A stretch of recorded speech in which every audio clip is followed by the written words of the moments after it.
Hello and thanks for tuning in to PokerNews.com during our coverage of the PokerStars Championship in Sochi.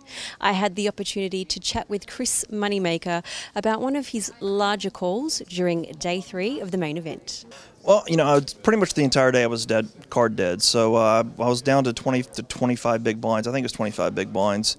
And I looked down at Jack, Queen of Diamonds in middle position. I opened up 2.2x. Folded around to the big blind who called. The flop came ace, king, 3, 2 spades. So obviously I missed. He checked, but he was the chip leader of the tournament. He was seeing a lot of flops. I know he's really active. He doesn't generally have a whole lot of aces and kings. I mean, obviously they're in his range, but he's seeing so many hands that I feel pretty good. My queen high is probably good here. So I continuation bet for about a third of the pot, and he quickly calls. When he quickly calls, I've kind of felt like he was on a flush draw or some kind of baby pair. I was just hoping to get a 10 on the turn, obviously, and make my hand and end it there if I could. But unfortunately, a queen came on the turn, which actually made me a hand, made me pair, so I had showdown value at this point.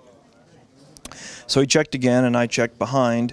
A blank came on the river, and he ended up betting, I think it was like $13,000 into a $24,000 pot.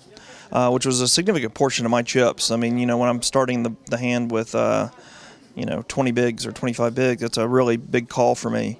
I just worked it through and, figured his hand is either an ace or nothing. I mean, and he was playing so many hands that there were just so many other flush draws and other things in his range, and he knows I probably don't have an ace, so I'm checking back the turn. So, I don't think he's betting a king there very often. So I decided that, there were so many missed flush draws in his range and other just missed random hands that he might be playing that or he could have played like pocket eights or something like that. He had a lot of things in his range, not just an ace. So I looked him up, and he had 7-5 of spades, so he missed his spades, and I won a nice little pot to keep me going and got me through the day.